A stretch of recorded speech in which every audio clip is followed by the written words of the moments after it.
Pendant longtemps, Abidjan, la capitale économique de la Côte d'Ivoire, a été la vitrine de l'Afrique de l'Ouest et même de toute l'Afrique noire.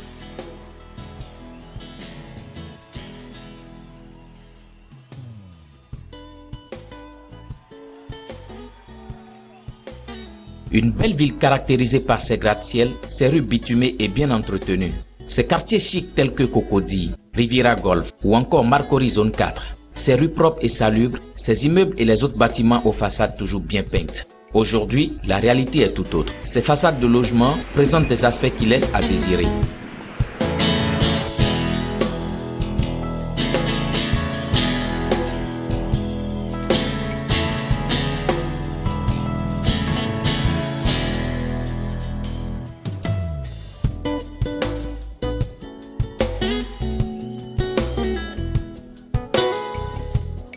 Ici, nous sommes au quartier Riviera Golf. Le constat est peu reluisant. Même la grande mosquée de la Riviera n'est pas épargnée.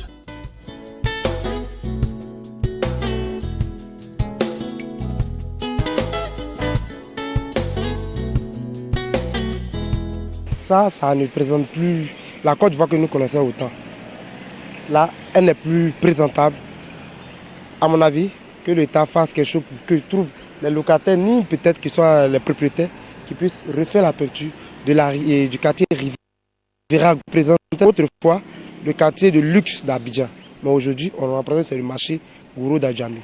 On a ce problème-là d'entretenir.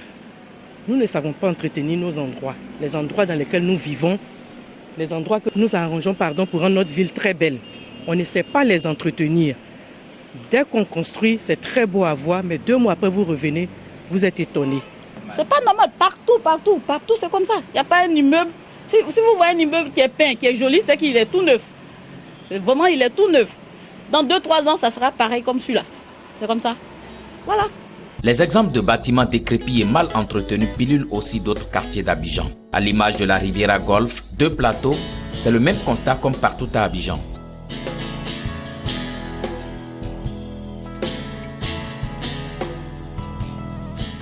Selon moi, les façades se sont dégradées. Il y a plusieurs causes. Il y a d'abord les maisons qui appartenaient à l'État, qui ont été cédées à des particuliers. Et malheureusement, les particuliers n'ont pas eu les moyens, en tout cas, de ravaler les façades. Il y a aussi certains bâtiments qui appartiennent toujours à l'État. Et donc, ces bâtiments-là aussi, l'État n'a pas pu procéder au ravalement des façades. Donc, il y a plusieurs raisons. Il y a plusieurs raisons qui expliquent ce phénomène-là. Cette situation interpelle les habitants de ces logements et même les acteurs du secteur de l'habitat. Ils ont profité de notre micro pour faire des suggestions et lancer un appel de plus. Les gens refusent carrément. Moi, je ne veux pas cotiser. Moi, je suis bien. Chacun peint devant sa porte. C'est normal. On fait une peinture pour que ça soit harmonieux, joli. Mais on ne peint pas devant sa porte. Chacun fait une couleur rose, l'autre fait jaune. Attends, on n'est pas dans la jungle. Et c'est comme ça. Le propriétaire refuse, les locataires refusent. Donc, on reste comme ça et puis on vit comme ça. En Afrique, en Côte d'Ivoire. Ce n'est pas normal. Chacun de nous, de son côté, devra faire des efforts pour remédier à ce fléau qui est partout, dans toutes les villes de la Côte d'Ivoire. Et on comprend que ce n'est pas la faute aux citoyens et que c'est compte tenu des moyens des moyens de bord de chacun qui fait que cette situation ne change pas. Il faut sensibiliser la population parce que le noir est un problème d'entretien, pour entretenir les lieux. Donc il faut qu'on sensibilise la population, qu'on fasse des sketchs et tout régulièrement à la télévision pour dire à l'Ivoirien d'entretenir son environnement. C'est faire preuve d'un peu plus de solidarité. On dit que nous sommes communautaristes, mais il faut que nous soyons solidaires. Alors ça veut dire quoi? Ça veut dire qu'on fasse preuve de civisme, qu'on ait un esprit citoyen et qu'on accepte de participer en fait à la vie de chaque cité. Il faut changer la mentalité des Africains, surtout des Ivoiriens. On ne veut pas évoluer, on refuse même d'évoluer, de voir au-delà. Quand on parle d'émergence, c'est tout ça qui fait partie de l'émergence. Il ne faudrait pas qu'on reste en marge, n'est-ce pas? Vous êtes d'accord avec moi? On doit évoluer, tout simplement. On est des adultes, mais on refuse de se faire éduquer. On refuse carrément. Ce n'est pas normal. Ce qu'on va demander peut-être à nos frères et sœurs, c'est de voir comme quelqu'un qui se dit, bon, je n'ai pas assez de moyens, mais je ne vais pas laver mon habit. On n'a pas de moyens, mais on essaie quand même de trouver le juste moyen pour pouvoir rendre son habit propre.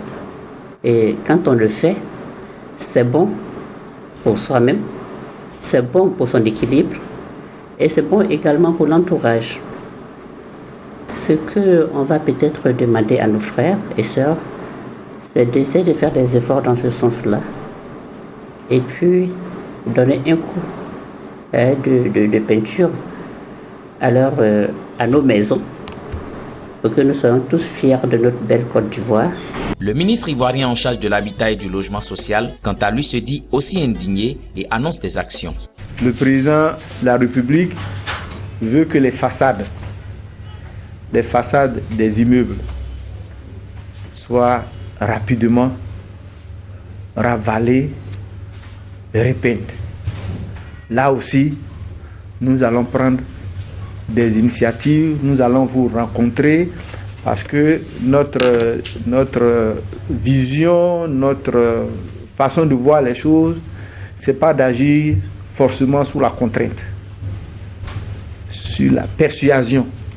Il faut que les gens comprennent que le jour que les étrangers vont venir en Côte d'Ivoire et qu'ils vont dire « Ah, votre capitale, elle est belle, votre ville, elle est belle », ils auront envie de s'y installer et de faire des affaires.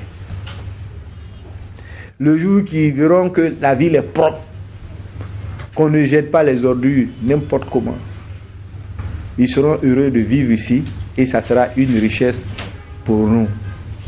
Et vous-même, vous serez content d'être dans ces maisons. Mais on va peindre les maisons. Ça, comme vous voyez, moi, je ne dure pas dans le ministère. Donc, au moins avant de partir, cette fois-ci, de là,